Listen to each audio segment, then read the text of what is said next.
It's really an honor, to have you here, and I'm very much looking forward to learning a little bit. I can tell you, about the, when we sort of set this thing up, I sort of in the title I said, empowering deep tech, and I get this aggressive email back. No, no, no, no, no. It's not deep tech. It's tough tech, right? So, let's learn a little bit from the master.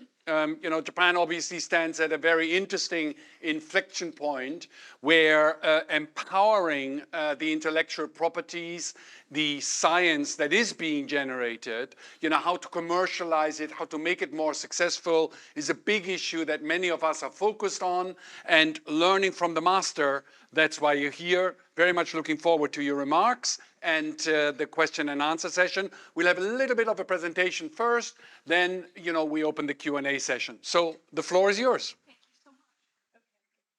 Do I need this microphone? Is this better? Yeah, okay. Well, thank you so much for having myself and Israel here. I thought I would take you through a little bit of the journey of how we began the engine and where we are today, and then maybe possibly throw out that there might be ways to do more of a partnership with all of you or some of you or a part of you, because I think what we're doing is fundamental to long-term economic and social security. And I don't mean social security payments. I mean the life we all want and that is good for the future of many societies and hopefully all. That sounds a little bit far-fetched, but I think it's truly what we do. We look at what are the world's biggest problems. How are we going to generate clean energy? How are we going to have the food we need? How do we actually cure disease? And if you look at those really big, important areas, military security, I mean, there's a whole, I could go on and on. If you look at those really big areas, all of those come out of research, whether it is government-based research or it could be corporate-based research, but those difficult problems are solved by that type of research. The question is, what do you do with it? Because you all know, I mean, how many research institutes do you have in Japan? How many do we have in the US? How many do we have across Europe, the UK? So little of what is actually discovered becomes globally applicable to solving these problems. So 9 years ago, when Israel was at MIT full-time, basically running the university, and I'll let him tell his piece later, but I have the microphone now.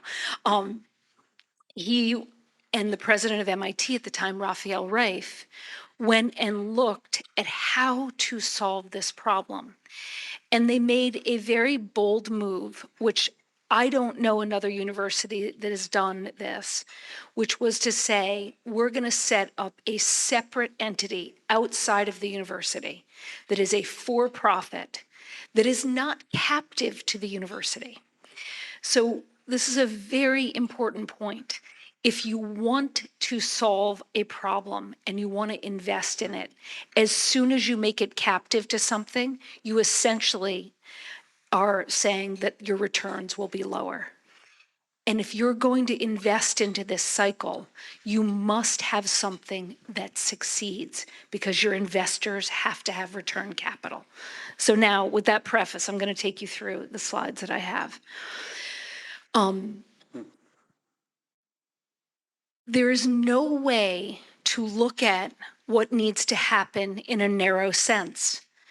All of these areas of research, whether it's fusion, geothermal, quantum, AI, biology, precision medicine, I mean, just keep going. All of the areas are important and they all play with each other, which is why you here in Japan, we in the US, our institutes of technology development are very broad and we do things, we were just talking about at breakfast, we do things to make sure that the disciplines know each other and that they have a large canvas to paint on. This is so crucial because all of the true breakthroughs come at the edges of convergence. And you're seeing that so much now with compute power and AI applied to everything. These are where the transformations will happen. But it's not just with AI, it's across the different disciplines. So famous examples at MIT are putting a cancer institute where you put the engineers and the biologists in the same lab, and you produce much better outcomes because of that. I think you've done very similar things here. So that's lovely. There are many waves of invention. How many patents are written a year? It's just going to keep accelerating. And by the way, who cares unless you can do something with it?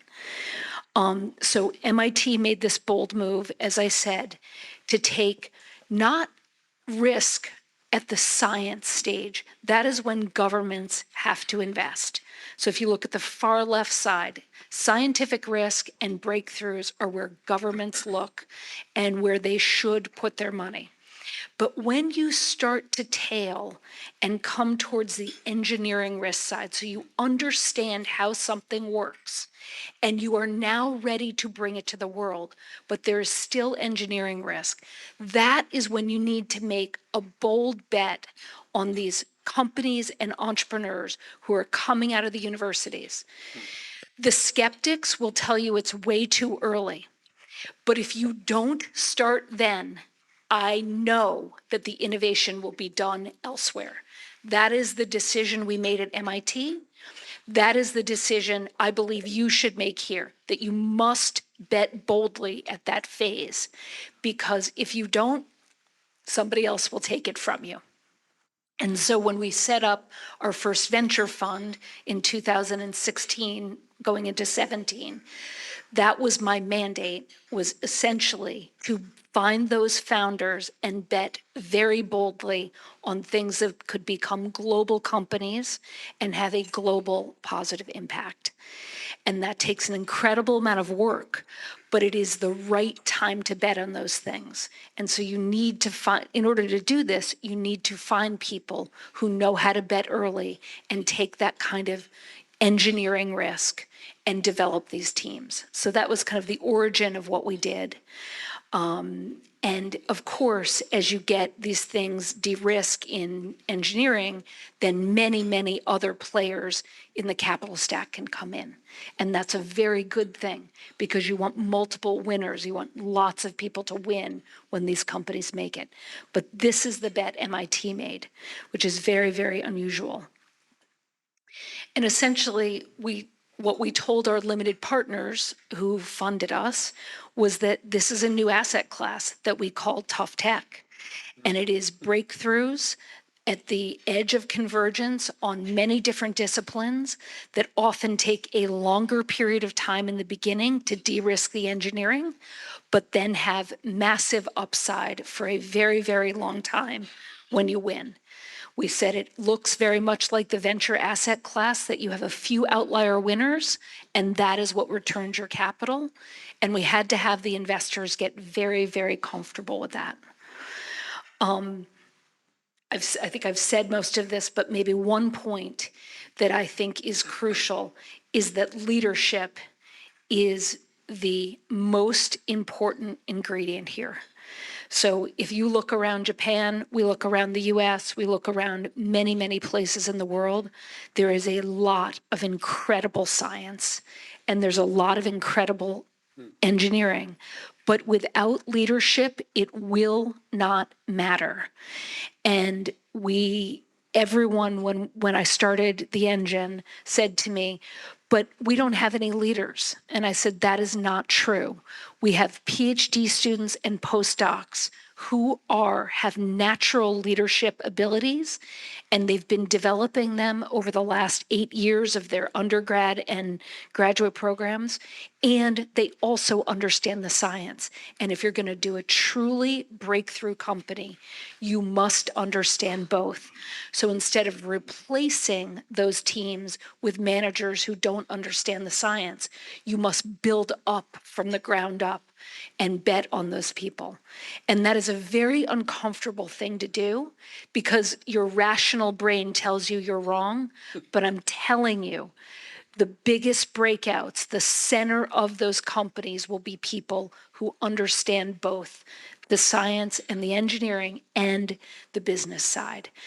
And frankly, the business side is not that hard to learn, right? It takes practice, but the language of it and the precision is a heck of a lot easier than quantum physics.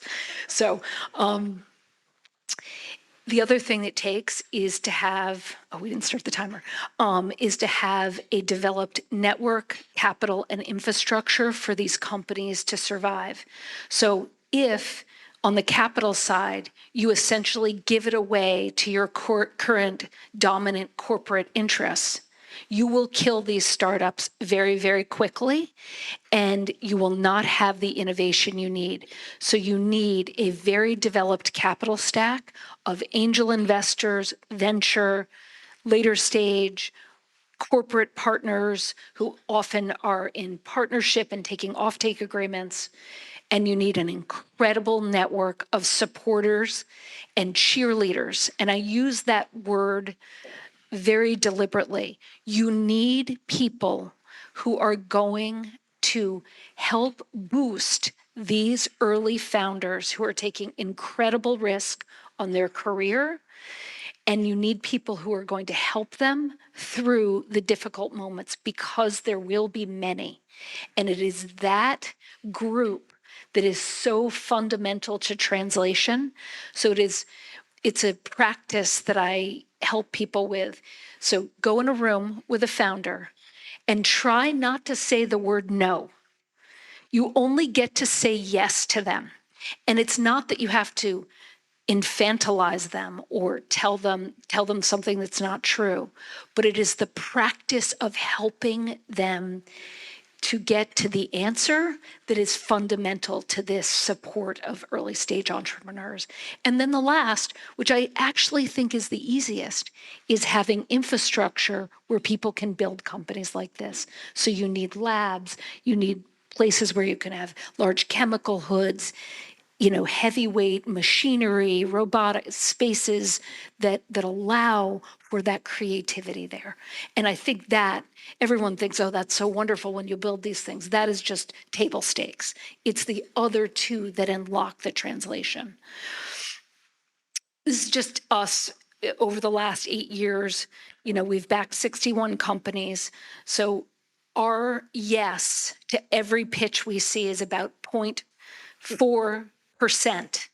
So we back very, very few of the inventions that we see. And that's important, right? You won't have winners everywhere. And the companies have raised about 12 times the capital that we've put into them. So that's pretty awesome. And there'll be a lot of people that win when these companies win. As I said in the beginning, it is these next wave of companies, and we've backed companies in all the areas that I mentioned, and they're very important bets, and we think many of them will win. I'm just going to give you one quick example of a company that we call Born at Scale. And so that means if you're going to do something in commercial fusion, if you're going to be the first truly commercial fusion power plant, you must believe that you are born at the scale of manufacturing that you need, that your engineering has been solved, that you can prove it. And this is a company that we did that with. So we backed the company in 2018 with the first round was $100 million. And then the second round was another 100. And then the third round was $2 billion. And the reason we could do this is that we proved the tokamak would work by building the first magnet and showing to the entire world all of the data of what the capabilities of a 20 Tesla magnet were with the new material. That unlocked the capital to build the first demonstration, which is called Spark. That will be online in 2026. I welcome you, if you're in Boston, to come and see it. It is unbelievable. But what it took was a set of very, very dedicated engineers who were all graduates of MIT to build this because you needed the understanding to do it, but then you needed the understanding of manufacturing, which I will say they have partnered with 2 Japanese companies on that, which will be fundamental to unlocking that company because they use superconducting tape, and some of the best superconducting tape companies are here in Japan.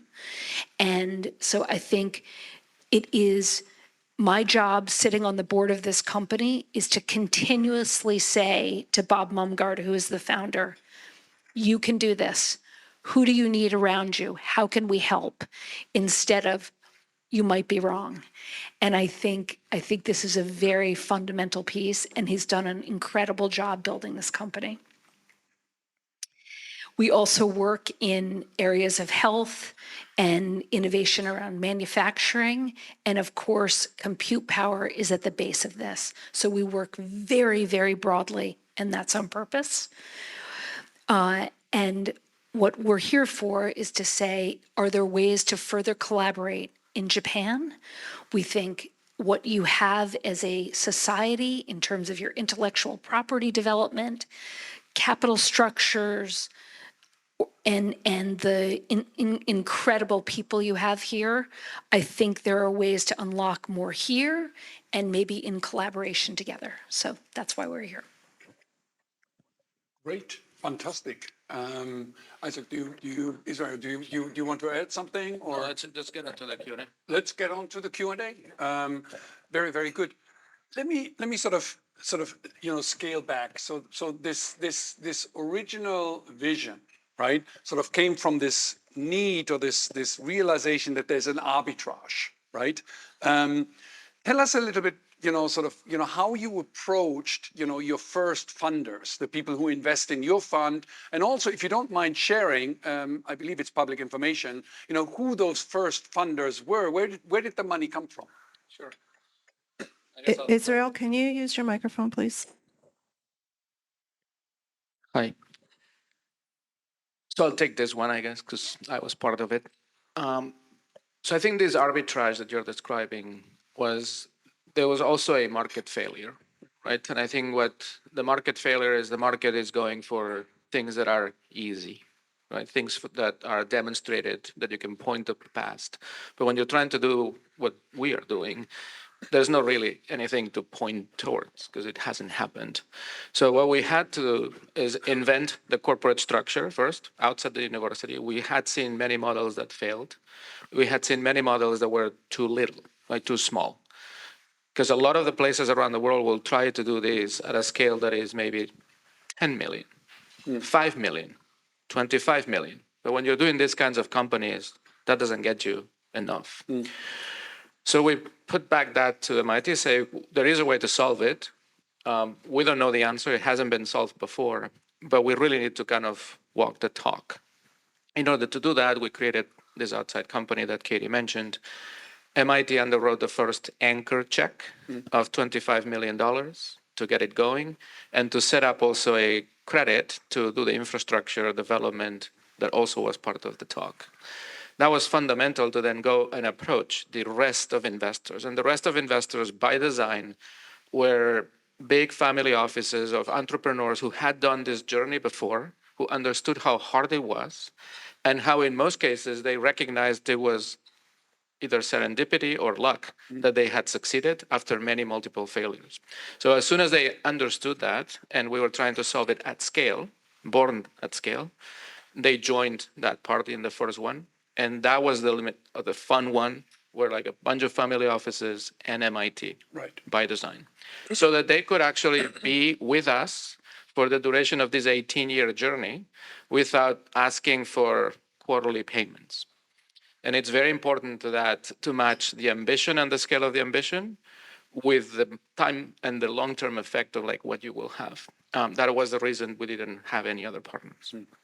And so the seed was, if I understand you correctly, one, MIT, and then the second part was effectively the ecosystem of successful startups through their family office. When did institutional investors like pension funds start to join the journey? Well, It's almost correct. Actually, in Fund One, we had another large endowment that came in, that's part pension fund, and it's University of California. Okay. Endowment that's public. And Jagdeep, who runs that, is an incredible person, but he also oversees all of University of California.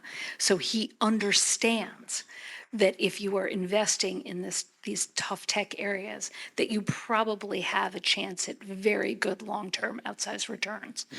And so he was an ally right from the beginning. And then in Fund Two, more of that type came in, and so on. We've raised 3 base funds and a follow-on fund in that time period. Right. And now your LPs are across the spectrum. They're across the spectrum. They are. Right. But they all fundamentally have to have the same mindset, which is like, this is a longer term, longer hold asset, because you cannot bet on technologies that won't get to market in your investment time period, right? So you must, by definition, if you're going to bet on these giant outcomes, you have to have that length of time. And typically just what is the duration of the funds? Is it? Typically, U.S. venture funds are 10-year holds. I think most LPs think that's a joke at this point because everyone keeps extending, but ours is a 12-year base with 2 3-year extensions. Right. Yeah. Okay. So that's where the money comes from. Any international money now as well? We have had international money, but very careful about who that's from. If you think about what we're investing in, US IP is very, very important to us. And so anything that would make that difficult with the US government, we would not take money from. So, I mean, just Chinese and Russian money are difficult. International money was in since the first fund. Right. It was in since the first. Since the first fund. Yeah, but So the carefully global nature- curated. The global nature, recognizing the global nature of what we're trying to do. Right. Okay, so we got the money bit, right? Now the fun part. What did you say? You interview 4,000 scientists. Where do you Take a couple. No, where do you find these people? What's your screening process? How does that work? And how do I become one of the 0.4 who makes it? I need to have hair, right? No hair required. So I think this is very, very important. You know, when we started, everybody made an assumption that MIT was just going to hand us entrepreneurs. And like, oh, there's a door and you knock on the door and then Katie gives you money. So one of the most important meetings I had was the president of MIT before I actually officially took the job. And I said, what are you going to do to the president when the most famous scientist in your institute I turned down? And by the way, let's be clear. They're all at least 1,000 times smarter than me. So like, how could I clearly have turned down the most brilliant person in the world? And the president said to me, you will never hear from me. And I said, okay, wonderful. In 8 years, nobody has ever said and I've turned them all down.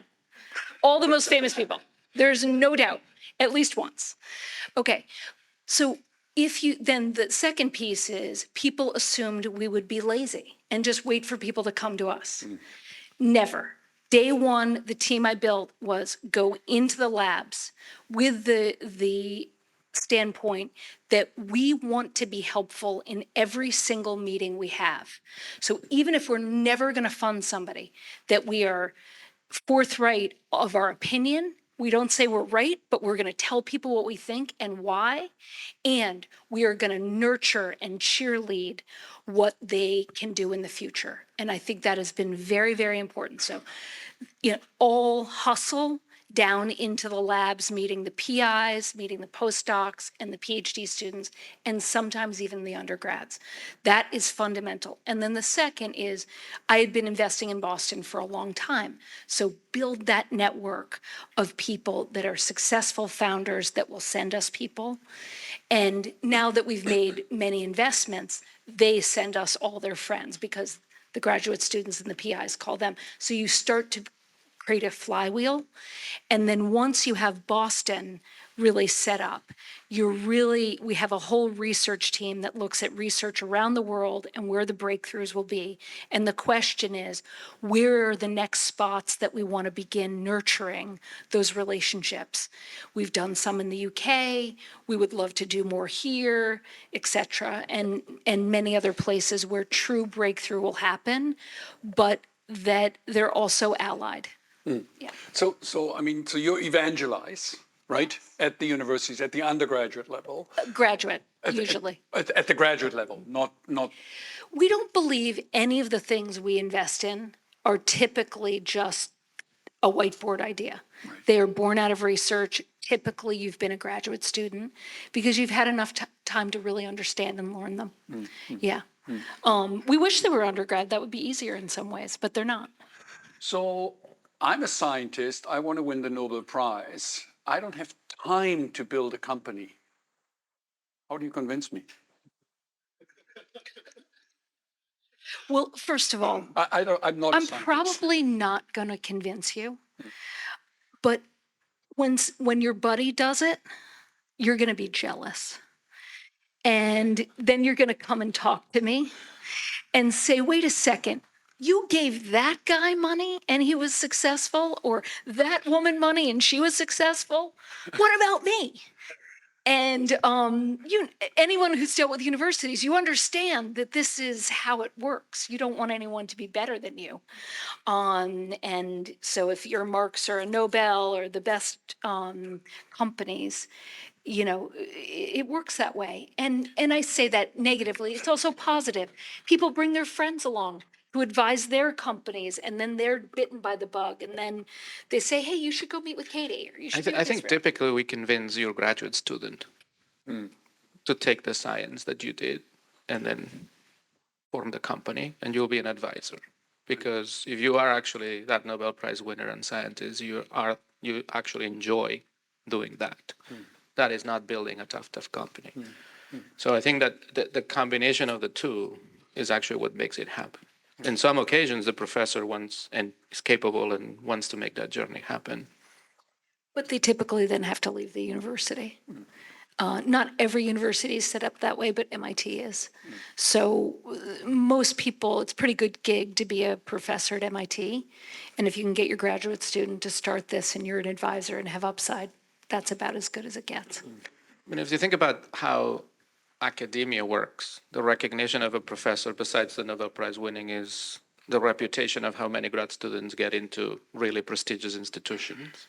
At the same time, there's another kind of element, is like how many of those companies have been formed by science, IP, and human bodies around that type of laboratory.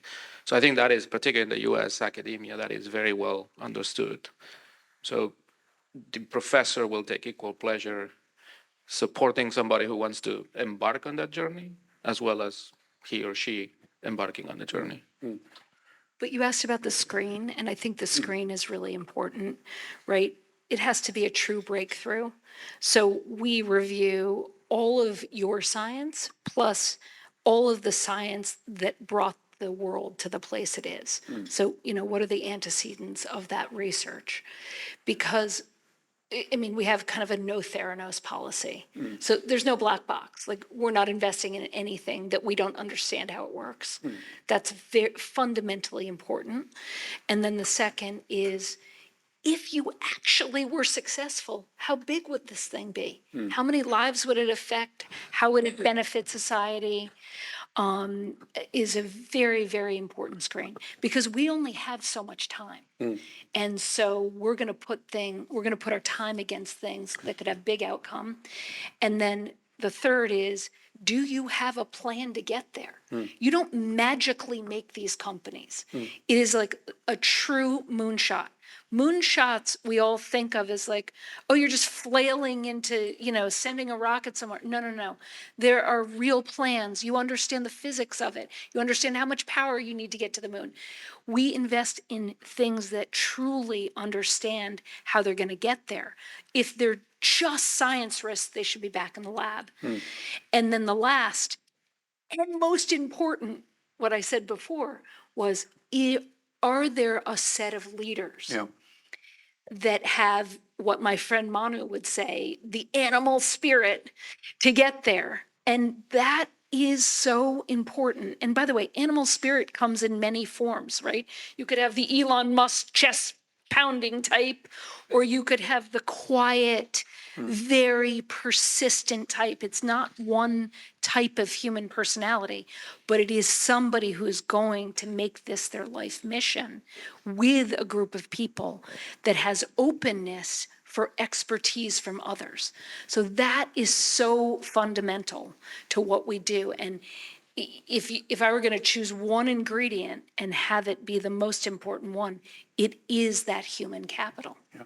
No, I love your conceptualization, the science risk and then the engineering risk and then the scaling risk, right?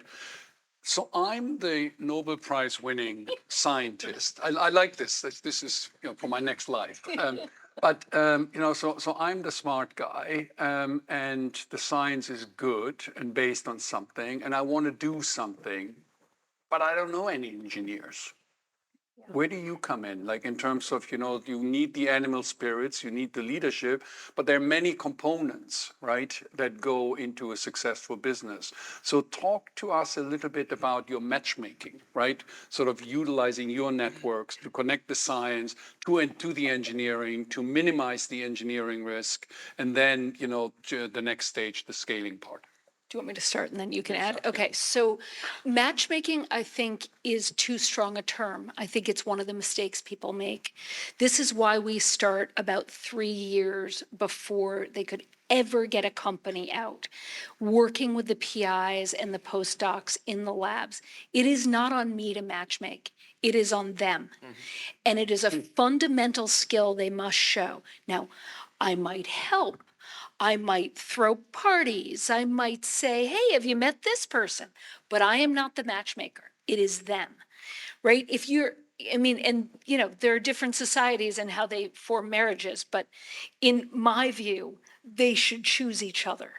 And it doesn't make other ways wrong. It's just that I know this way is much more efficient. So you're in favor of love, not I'm matchmaking. in favor of love, yes.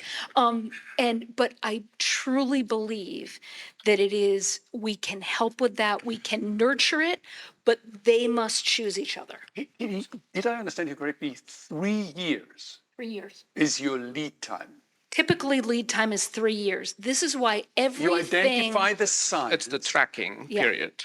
That's the tracking period and working with the lab. It could be 3. By the way, it could be longer. So everything we have set up from day one is to think very long term. And and this is a joke, but both of my grandmothers lived to 100. And I said, well, it's a good thing because these things might take a while. And but it's true. If you think long term and you think about what that would mean, then you're developing these relationships that I think bear fruit for many funds and many generations. And so you're not pressuring the Nobel. You're saying, hey, that would be amazing if you did that. Let's talk about what you would need. And over the years, they make progress or they don't. It's on them. I can help, I can push in, but it's on them. But this is, I think, sort of a key component. Terry, I come to you in a second, but this is like a key component, right? Because it's 3 years of nurturing before you actually make the first investment. It's not always, but sure. mostly. So I think if you combine all of what Katie is describing to you in more like an MIT chemical reaction pot, right? I think if you think about the chemical reaction and the elements that are necessary to actually react, you can speed up those reactions. We can act as catalysts for those reactions. We can bring different kinds of catalysts. We can bring different kinds of substrates so that the reactions occur. At the end of the day, you don't control the reaction. The reactions occur in that process.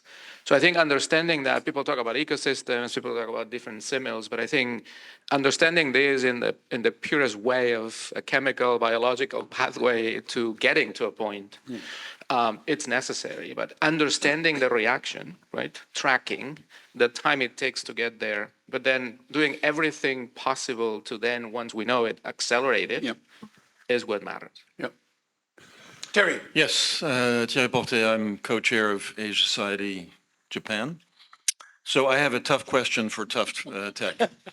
I mean, you're basically sitting on the front row of the nexus of science, fundamental science, technology, innovation, entrepreneurship. You mentioned something, Israel, that you are trying to do something that's hard. Now, I think of the self-deprecating, disobliging, possibly disingenuous comment of Peter Thiel. We said we were going to have flying cars. We ended up with 144 characters. But the more serious point is, where are the Bell Labs? Where's DARPA? Where's NASA? You know, a lot of the things that have brought us to where we are today, we're done there. And that seems to be gone, but maybe it's not. You could perhaps reassure us. Moreover, a lot of the best minds, you know, go to work on what's easy.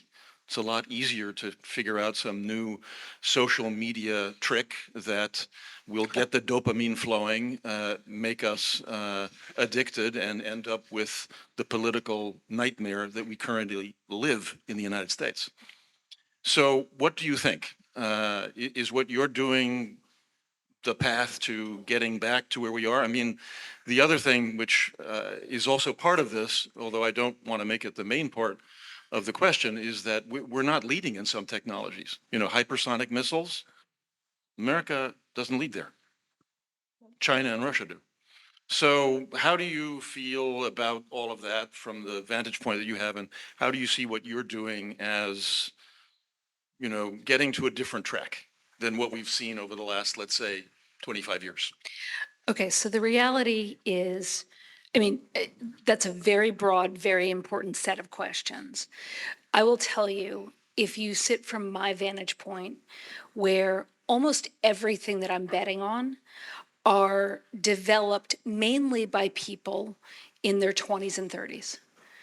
And if you look at that set of graduate students and what their mission is, it is definitely not 140 characters. Like, it just is not. They are focused on outcomes and things they would care about in a way that is so refreshing every day. Like, I need no antidepressants from where I sit, because there are just an enormous number of people. And then if you look at the just US strategic technologies, I would say hypersonics is the only one we don't work on. I'm not sure why, but every single one is incredibly aligned to what we think of as very important technologies for developing the economy of the future. So forget the defense side. That's a whole nother topic we could deal with. But if you look at the economies of the future, which to me are the base of peace and prosperity, and that is where this generation wants to work. They do not want to get up in the morning for 140 characters. And, you know, I just think it's just fundamentally not true. And so, but there is not an easy roadmap on these very big born at scale projects. And the US and every government has to figure out how to come along with that, because it was one thing when we had an agency that did it, that we could just fund and give them leeway. Now it's more complicated, and it is more a collaboration between private and public sector. And I don't want to talk about politics, but I'll just give you the last 4 years, and actually the 4 years before that. For almost everything we work on, it is very bipartisan. And I don't care what people's like, it just is. Because if you are, and I bet it's the same in Japan.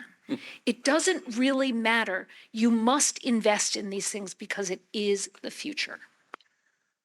So maybe to supplement, and I think in your question there was maybe a premise that not having the Bell Labs or this or that is somewhat bad. And you could take the opposite view, right? So first of all, DARPA and all of those agencies continue to be incredibly active at the research, if you look at that chart that we used at the beginning, at the research element, right? The same way that they were doing it before. Perhaps before there was no real translation into the engineering and others, and like the internet and everything else was developed through DARPA much longer. The second one, not having Bell Labs, I immigrated to the United States with HP and HP Labs. So I know that. Not having HP Labs or Xerox PARC or Bell Labs or all of that at the center of innovation, I think actually is great, right? Why is it great? Because there's a sense of democratization and decentralization of where all of these things happen. I mean, if you go back to the invention of the computer, all of that had to be done at the university level. Today, universities cannot compete with corporates, right? They cannot be at the forefront of innovation in compute because corporates have that. Many others around the world now can innovate using those resources without having to be in a particular place. So I think by that to me is like net positive. If there were more of those individuals that you're saying, well, maybe then the 0.4%, it would make our lives super bad, right? Because it's like it would be greater, right? So we don't need to screen so much. So I do think that world in which there are more decentralized areas and people can do it, but I agree with you that there is a sense of disenchantment in certain societies that the youth will go for easy. And there are many of those. I agree, we've seen them when you travel, but in every society, and I used it last night, there is a Six Sigma tale of the individuals who will go for the mission, who will go for the heart, who will go for the big change, who will take a 10-year bet on changing the world.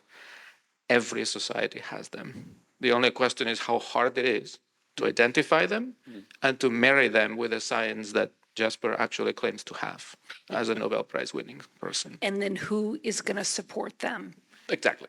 to go after that for a very long period of time, right? And I mean, Terry, it's very interesting because, it used to be more centralized and it's more democratized, right? Because, I mean, obviously, the engine is doing phenomenal work in Boston. I mean, there is, as you know, at practically every major university, there are similar efforts, right? And some are more successful and some are less successful, which is, again, the sort of tanoshi kyoso, the happy competition, right, that thrives, actually, my personal opinion, and I'm from Europe, thrives in America and doesn't really thrive anywhere else, right? But that's one point. Now, Terry touched upon it a little bit. Talk to me about national economic security. Technology, is obviously always going to be used, right, for defense and national security. You talked a little bit about being careful about your LPs, right? Talk to us a little bit about, this dual use governance and where does that kick in? So you are happy that the MIT president doesn't tell you anything. What happens when Jake Schlesinger, the head of national security, gives you a phone call and says, don't do that, or rather, do that only for me? well, I mean, I think fundamentally it is at the company level that we would get a call. And that's a good thing. We're minority shareholders. I'm not the CEO of any of those companies, so it's at the board level that would happen. Now we sit on most of the boards. So we do worry about that. But we could worry, or we could say, what would be the benefit to us if that happened? Because I think at the end of the day, most of these things are rational. If the US government wants to make sure they protect that technology, they don't want to kill the company, right? They've done that before, and it doesn't work out very well. And then you really anger all of the founders. So, but you have to make some plans for that, and you have to look at your cap table and make sure you're not in a bad place. You don't have investors that are going to make it more difficult to get out there and scale your technology. And that has only become harder and harder. But it also has some rationality to it, right? And so you just have to be aware of it. Any additional questions from the audience? Please, if you quickly introduce yourself. Yeah, understood. My name is Tomo. I'm a director of Manoj Innovation Partners, which is one of the latest investor of Boston Metal.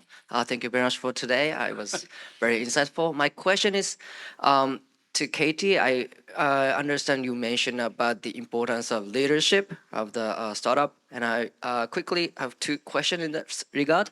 One is the leadership still important for like Series B or onward companies, meaning like company have tech, startup, revenue, and sort of customers, but still the leadership is like one of the important area. And question two is how do you scrutinize leadership or integrity? Because I have sometimes having a hard time of checking in integrity, whether the founder is confident or being arrogant and like such that. So it would be appreciated if you could hear your thought.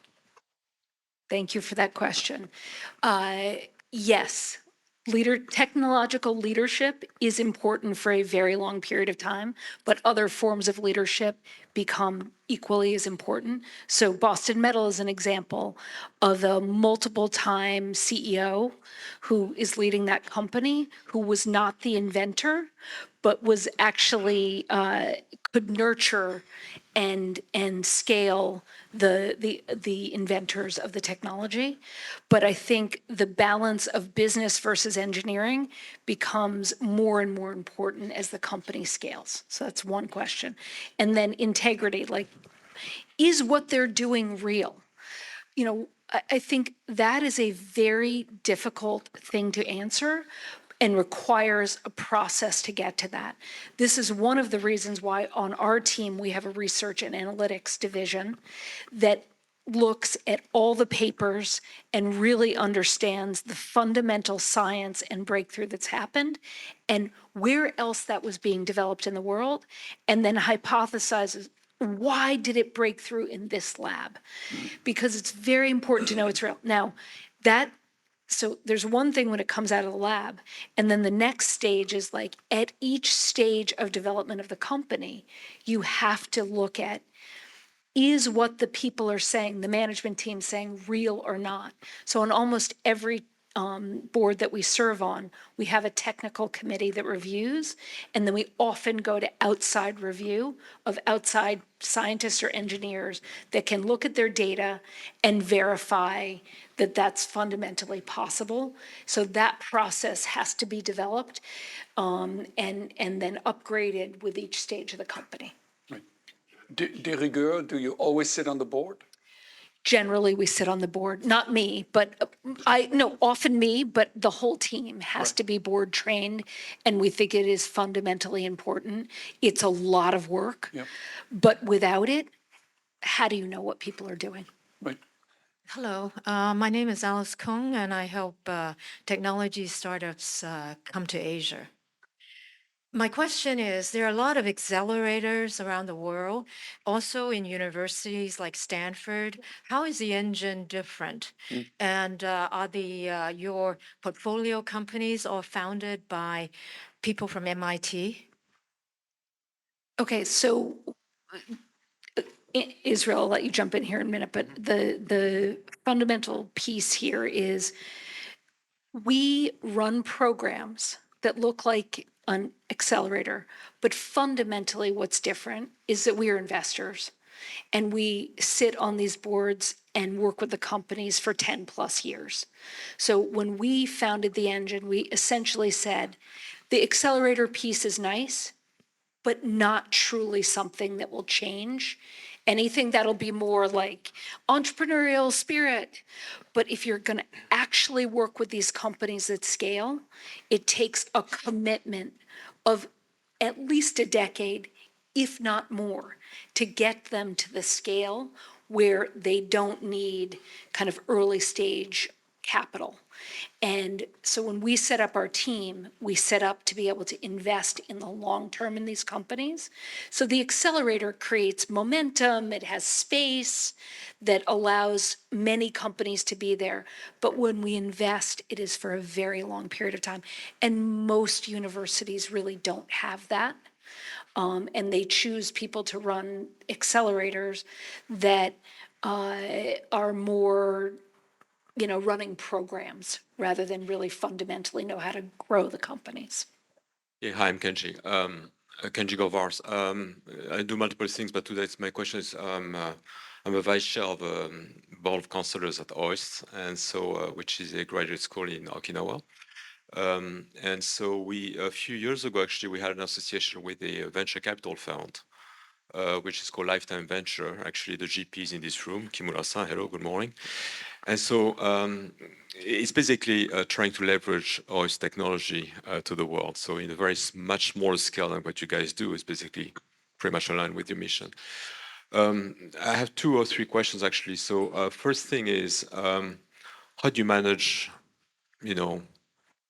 basically being captive and not captive? Because as you said, you're an investor at the end of the day, right? And so it's great to obviously push for MIT technology to the world, and the same for us, for OIS to the world. But at the end of the day, you have to have return, right? So do you have actually any kind of guidelines in terms of how much you want to invest within IT or outside of MIT, or just like a case-by-case basis, number one?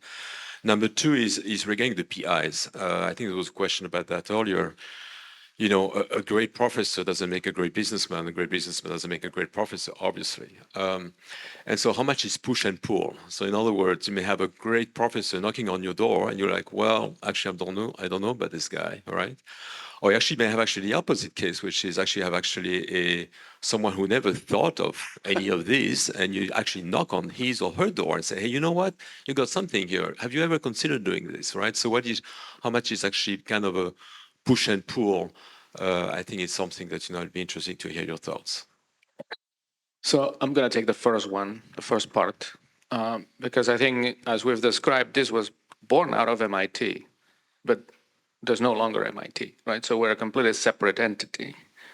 There's no real MIT association. We're a venture capital firm that happens to be located at a place that is a very fertile ground for the kinds of things we do, namely MIT, but also Harvard, many of the universities in the Boston area. So we don't have a mandate to invest in MIT or not MIT. We have a mandate to push these companies to be the best companies that they can be around tough tech and make returns for our investors. So that's a very important thing, that a difference with the accelerator that you've mentioned or any other accelerators that exist out there. They have proprietary mandates, captive mandates within the university. So we have a market view of the invention. We don't have an MIT stamp. We don't need a Harvard stamp. So I think that's crucial in setting up something for success. The second part, I think I can let Katie. Well, let me just add one thing to that. And this is what I said to MIT from the beginning. You can't make it captive, but you should probably be fairly secure that a bunch of the things we would back would come out of MIT, because MIT is that good. So it's not, it's not one way or the other. And I think that is proven to be true, but we have 0 targets. And we could invest anywhere with anyone we want, and we love that. And by the way, the best of MIT loves that too, because they know they're competing on a global basis, and that makes them stronger. Awesome. Sorry, second question was about. Pool versus pool on the. It's both. It's both, and it's very long term. I would say with young faculty, we pull on them a little bit because they have multiple constraints, right? They're either trying to get tenure, or they're trying to publish, or they have a young family. Those we are pulling on a little bit to say, you know what, you could probably get this done, and your ideas are amazing. And so I think that's an important factor of what we work on. But it's both, it's push and pull. So, sorry, another question. So you said the life of the fund is about 10 to 12 years? 12 to 18. 12 years, okay. 18. So actually, that was actually, you kind of answered my question already, all right, gosh. Because I was actually about to say, 12 years sounds actually short for very deep science, We right? agree. Actually, some people may say, for venture capital, so to speak, I mean, to the point actually that, your graph about, the risk and the scaling risk, the more deep science you talk about, the more tough science you talk about, the longer the time frame would be actually, right? So Well, it's, not for every idea. No? Some ideas can go faster. Some of the things that we do in semiconductor or compute, quantum, some of those can go faster. Some biology ideas go faster, some go a lot slower. Some energies, like deep geothermal, I think the bet we have there in Quays, you could be out in market at scale at 10 years. And that's awesome. By the way, I have a ask for you, since you just mentioned geothermal, actually, so I could actually let it skip. For some reason, this country, I mean, talking about this country here, it's got a huge potential on geothermal. Huge. Doesn't know it. Well, maybe does it, but doesn't want to do anything about it, Massive. right? So my ask to you is, can you just spend a bit of time this time, and the next time you come to Japan, talk to your counterpart about the potential of geothermal in this country, because they're just sitting on it and not doing anything about It's it. bubbling below you, yes. All right, okay, thank you. It's a good boost to the tourist industry with the onsen. Well, actually, that's. I But mean, some people but say it's deep because. geothermal, this is not shallow, is available everywhere in the world. Okay. It is a worldwide technology. Japan will be a great place for it. It will be a great place for fusion as well, right? Because energy independence is fundamental. Low cost, green, energy for Japan, I think, is a fundamental unlock for the society. So Katie, can I go back to the push-pull? You said that you identify the science, right? You identify the labs, you hoard you don't know, you spend, We you try to said help. 3 years Yeah. before the formation of the company. Just statistically speaking, right? 0.4 go of the Yeah. of the labs that you identify as potential, that typically the lead time is Yeah. 3 years. How many of the labs that you identify, which is already a subgroup, right? How many of them make it? Make it in what sense? In the sense of actually making, setting up a Translating. company. But I think that's an integral over time, right? Yeah. So I think that what the message that we should provide here, I think, sorry, maybe to MIT this, but the message that we should provide is one in which what we do and the business that we're in is in developing the relationships with the best science and the best people that do that science and technology, right? The payoff, maybe a company this year, Yeah. maybe a company in 5 years, Yeah. or maybe a company that will never be formed. Right. That is the bet we're making, right? Yeah. We're making the bet of establishing ourselves with those types of relationships and being useful no matter what. Right. And I think this is one of the pieces that probably people don't understand about the engine and its formation, is that because we are partnered with MIT and also Harvard, the care you're going to take in these relationships is a practice. And we developed that practice at MIT. We would never want to embarrass MIT, right? And so, and we were dedicated to fundamentally showing this was possible with MIT. And so those relationships become important over time, and people know that. One of the mistakes that happens at most universities is that you have a single venture fund that really doesn't stick around for that long. And in the founding of the engine and the engine ventures, we basically said, we hope we have 10 collaborators just in Boston and many globally that might compete with us, might collaborate with us. That is a good thing. But as long as they stick around and have a long-term vision, because without it, you'll get billionaires who bomb in and bomb out, or funds that bomb in and bomb out. That isn't actually good for Right. development of ecosystem. So that partnership with MIT was fundamental to establishing our practices. Yeah, I would just want to mention in contrast with like the PE world or the banking world in which it's deal-based, Yep. right? So I think that's almost the opposite of what we do, right? And I think that is another mentality. Cities, countries that are super strong on that, they tend to be not as good as. Yeah. No, but that's the point I'm trying to get at, right? In the sense of, there's a lot of talk, particularly in Japan, about, okay, how do we design the ecosystem for startups, entrepreneurship, venture capital, right? But what is not very much talked about is that the actual funnel that leads into this, right? And this funnel comes, in your case, from the science, right? And this is a part of the nurturing, right?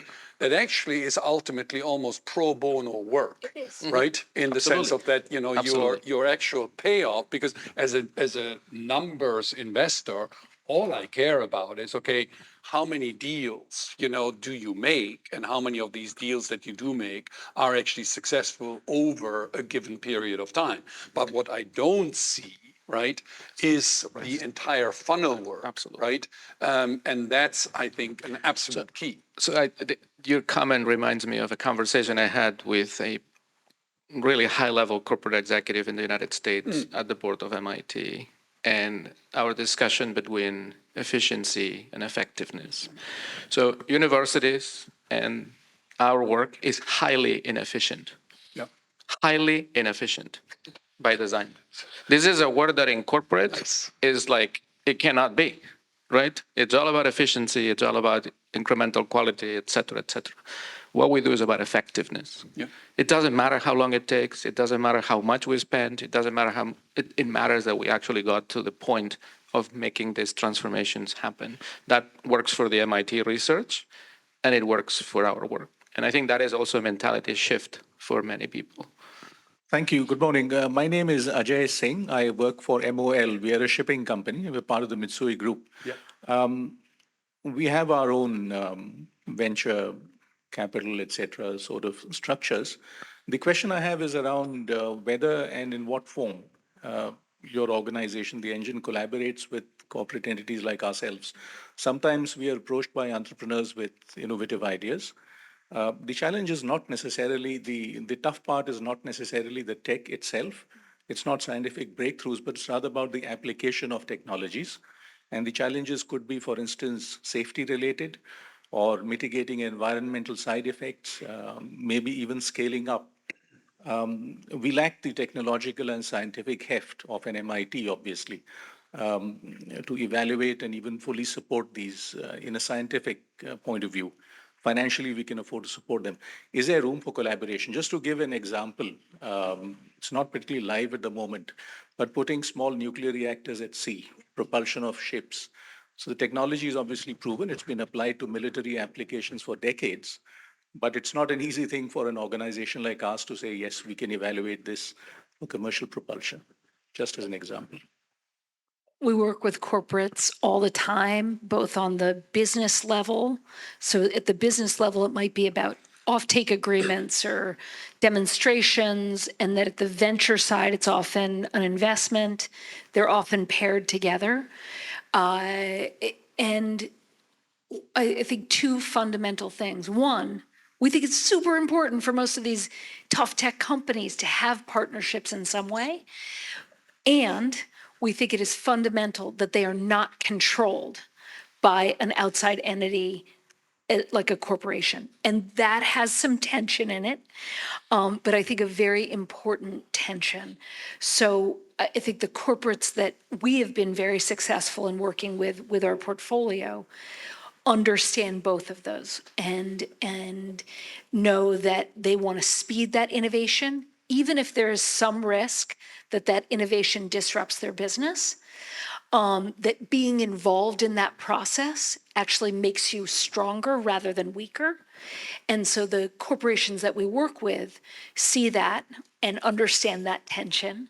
And so you see many in the energy space, many in the biology space, also in advanced systems like in chip chip manufacturers, and we really welcome that, as long as we're working on very big ideas. So like floating nuclear could be a very big space. We're happy to work with different corporations. We host events every year where people come from many different places, different corporations, meet with the startups, talk about how to form these partnerships effectively. Great. I think Sabako, I think from the global audience, we've got a couple of questions. Sure. I'm going to, for the sake of time, I'm going to try to combine two questions, which are from Joe Meyer and Hendrik Gordenker, our founding members. And that is, in the Japanese press recently, about 14% of Japanese PhDs work at private companies, while in the US, the share is about 20 to 48%.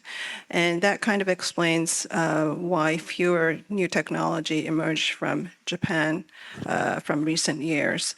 One is, the question is basically, well, if you could comment on that. And the other portion is, do you have any suggestions about how Japan could improve ability to convert its tough tech into meaningful solution for businesses? I may try on the first one, right? And I think it's one of those in which we don't have enough. I used to have a lot of that information. I don't have the fresh current information, but I would say this is less about the percentages on denominators that are completely different, right? In terms of the number of graduates in the United States versus Japan. I think it is about where those percentage of PhDs go to really translate and think about innovation. So I think most academic programs, PhDs, don't train for the kind of thing that we do. Right? It's just a fact. That is why we go and invest so much time in trying to get that type of work. Some of them have it in them to become that type of individual and launch into embarking on that journey, but many don't. If they just rely on the PhD program, they will not be really trained for that future. So I think that is one of the areas that I would consider here, to put around the PhD programs a sentiment and a kind of the type of programmatic work that we do around for the entrepreneurship to occur in these areas of deep tech. Independently of where the end goal is, if they go to an industry, corporate, a startup company, or an academic position, that will pay off over time. Well, and I'll just add to that. I think from the beginning, I have a son who's in a PhD program at MIT in a technical field. And from the very beginning, they get pounded into them now that they should assume they're going to industry, because there are people are living longer, faculty aren't leaving, so there aren't spots for them. So, I mean, that's just the reality. And so I think the graduate students aren't stupid. They understand what to do. And so from the very beginning, that's happening. And I'm not sure if that's a long-term good thing or not, but it is what's happening. And then advice, let's not call it advice, but I think you've heard me say it maybe 2 or 3 times. You need a set of people, if you're going to translate tough tech, who take a very long-term view and are not thinking about how they're going to make money in venture in a year. Like, if you take that mindset, you will bet on things that won't matter. So who are the people here that have that ability, mindset, and length of career left that could really do it? Or which one of you could train people like that? I think that's the fundamental shift. And then the money will follow that, because I think there's consensus around wanting to back very heavy IP, tough tech companies that will build the companies of the future and the economy of the future. I think if you surveyed within Japan, would there be any dissent from that? I don't think so. Same in the US. So who are the builders of that group? I mean, I'm sure in the people in this room and online, you could pick out a few. And the question is, how are you going to help them do this? And we would be happy to collaborate and figure that out. But I think that's the missing piece. Huge thank you. I'm sure that after you're spending about a week Yes. a week in Japan, I think you'll have a couple of more answers as to, how to help accelerate and coach and partner, with Japan's private industry, with Japanese public entities, with Japanese venture capitalists and people who've got lots of animal spirit, to make things happen. So would be very, very happy to, engage and continue this conversation, as your journey and engagement with Japan develops and grows. So a big thank you for that.